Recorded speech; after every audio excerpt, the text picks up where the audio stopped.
Now, I'm going to talk about two critical periods in Japanese history. Uh, Critical in terms of bringing about the 20th century Japan that you're familiar with, and indeed the 21st century Japan you're familiar with. All right, two critical periods that you'll need to know. And I'll tie in the previous observations with respect to physical geography and certainly the lack of natural resources that are valued in the 20th century. Now, the first period you want to take note of is the Tokugawa shogunate here. And as you can see, it extends from the 1600 to 1868. And what's interesting about this period in Japan, that it's a period of utter isolationism. In effect, Japan closes herself off to the outside world, disallowing emigration and immigration, going so far as to burn foreign books, expelling foreigners, killing some foreigners, especially those who made the mistake of getting shipwrecked on the Japanese coast. I mean, if you were shipwrecked on the Japanese coast as a foreigner, you were supposed to be put to death on the coast, or there would be consequences for not doing so. That's what you call ultra-isolationism. And I need you to understand why would a country develop such a draconian expression of isolationism. Now, this here is a painting from the period, and it's done in the ukiyo-e style that emerged during this self-imposed period of isolationism. And I want you to understand why Japan undertook this policy. All right? Previously to the Tokugawa reign, as you can see here, all right, Japan was divided up in between numerous feudal lords who quarreled with each other, roughly speaking, as you can see on this map here. These feudal lords were called daimyo. All right, actually they break down even smaller divisions here, but we have to generalize. All right, so you had a lot of division within Japan, and there was actually about 250 to 300 of them in the 16th century in Japan. This map only shows you the provinces and the major daimyo. Now, what began to upset the standard friction between these feudal lords was the arrival of the Europeans, specifically the Portuguese, which we've already talked about, all right, who were the first maritime Europeans to arrive by sea in the 1500s.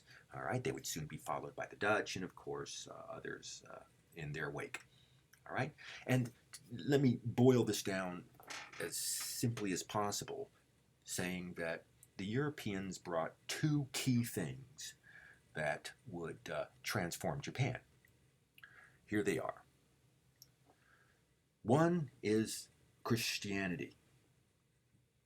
You remember the success that Christianity had in China amongst the poor who readily seized upon an opportunity to change the material status quo that they were enduring. Well, the same thing was happening in Japan, but the relationship between Christianity and gunpowder was integral. All right, the two key things were brought in was Christianity and gunpowder, and let me show you how these two things interact here. If you were one of the elite in Japan, let's say in the 16th century, which pretty much meant you would have been a samurai, in effect, you might find it beneficial to convert to Christianity. Now, that sounds a little odd because before in Asia and elsewhere, it's generally was the poor and the dispossessed who converted. Not necessarily the case in Japan at all. All right, you'll find that many of the elite converted. Now, why would that be, since they already have status and power? And the reason why is, remember that point that I already made, that Japan was resource poor. Now, you have this politically fragmented internal Japanese society that's resource poor. There's little saltpeter, or I should say potassium nitrate. There's little coal and a little sulfur. These things are all critical to make good gunpowder, which was an elite high-tech weaponry of the day. There was local gunpowder produced, but it was of poor quality, given the moldy and largely useless materials that you had available in Japan. And the reason why some elite samurai converted was to gain favor with the trading Christians, which would give them access to good quality trading goods. Most important amongst them was European gunpowder. Now remember, you've got a fragmented internal political geography in Japan. So you have these daimyo fighting with each other. If another daimyo gets access to good gunpowder, you better make sure you do, or you will not exist very long. All right? Thus, you understand why some viewed the foreigners and Christianity as rather subversive, given what the two things implied with respect to violence in Japan. Nevertheless, ultimately, what would happen is one leader would come to dominate out of the daimyo of the 16th century, and that is the founder of the Tokugawa shogunate. Here he is, Tokugawa Ieyasu. All right, founder of the Tokugawa shogunate. And what occurred, of course, is he developed or managed to achieve a monopoly on power. And if you can understand, what would you do if you were Tokugawa Ieyasu? You managed to rise to be the strongest leader in Japan, and the way you got there was through coercive force. Well, coercive force was dependent on good contact with Europeans. Therefore, everybody who's going to be challenge you is going to want to also get access to those Europeans, and especially gunpowder. Therefore, what you might want to do is close the country off radically to foreign contact. Let the country reunite culturally in the face of what you would portray as the divisive Christians. All right, that's how you would portray it. These Christians are being divisive, which of course they were, but it was because of the freely desired access to gunpowder and other trading goods in Japan by the Japanese. And of course, by radically cutting the country off, the Tokugawa shogunate Tokugawa Ieyasu maintained his monopoly on powerful, good quality imports like gunpowder, therefore preventing his competitors from getting it. So you understand why the policy of ultra-isolationism was pursued. So Japan formally embarks on an ultra-isolationist policy which would last about 268 years. And so Japan imposes on itself, it establishes a self-imposed cocoon.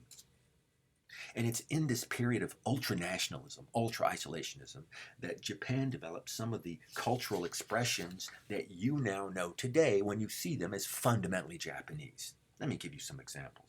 All right. This style of painting, as I mentioned at the beginning of this section, is called the ukiyo-e school of painting. And generally, when people see this style of painting, they generally consider it quintessentially Japanese.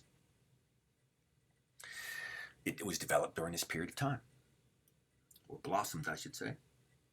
Kabuki theater, I'm sure you're familiar with. That also was forged largely during this particular period. The literary poetical form called haiku, which we used to learn in high school back in the day, that was also, if you would, that consolidated during this particular period here in Japan. And Japan develops a syncretic religion. I gave you a definition for a syncretic religion. A religion is the blending of two previous belief systems. The predominant religious practice is Shinto. Shinto is a syncretic religion, and it's a blending of Buddhism and Confucianism. All right, two imports from mainland Asia. In any case. Now, you might say, well, that's an interesting form of nationalism when you develop a religion that's a blending of two outside or foreign traditions. But there's something about Shinto that makes it uniquely Japanese. They converted during this period to make it uniquely Japanese, and that is that the Japanese worship the emperor as God himself. So you can understand how that makes the Shinto religion uniquely Japanese.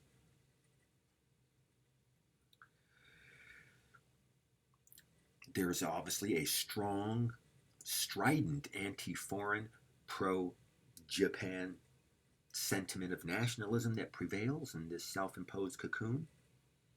It's during this period of time that Japan standardizes ethnically. If you look at Japan today, it is remarkably monocultural. All right, there is very little of what you would consider in other countries, certainly in the United States, as ethnic minorities. All right, they have no profile to speak of. I'm not suggesting they don't exist. I can name you some interesting ethnic minorities in Japan, but they have a very low profile. Japan is remarkably homogenous, ethnically speaking.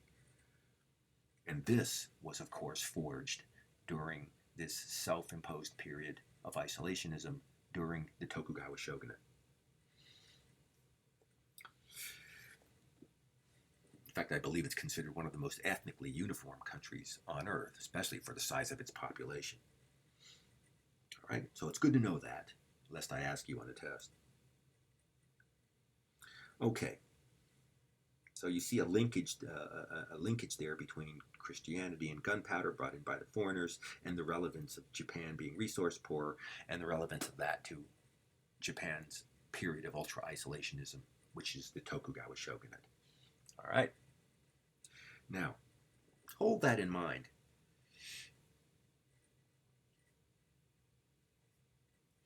You'll see some new policies will emerge with respect to the poor resource endowment. I'll come to that in a minute. Now, let's jump forward to the end of the Tokugawa period. Let's jump forward 2.5 centuries or so to the middle of the 19th century. The Tokugawas are still in power. Japan is still embarked on its also isolationist policy. Well, what happens in 1853 is this. 4 ships sail into Tokyo Harbor. Ships that would be called the Black Fleet. They were called the Black Fleet either because of their hulls, which were painted black, or because they were belching black steam. Not quite sure the reason for that. It's one or the other. Never before had the Japanese seen such ships that belched black smoke or ships that were propelled by steam. This is a Japanese woodblock print from the period showing the ominous specter that these ships presented to the Japanese in 1853. These ships, by the way, were U.S. ships, and what the United States wanted was Japan to drop her ultra-isolationism. U.S. Commodore Perry was carrying a letter from President Fillmore, specifically describing the desire that Japan drop her ultra-isolationism.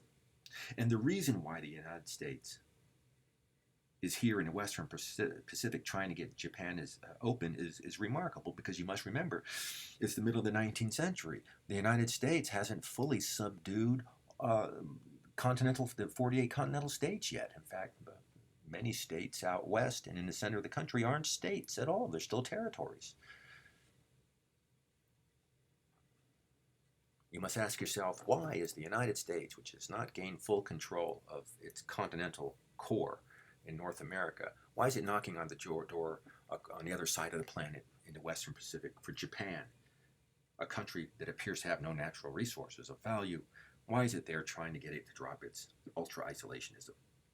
All right. And I want you to understand that, because I'm definitely going to ask you that.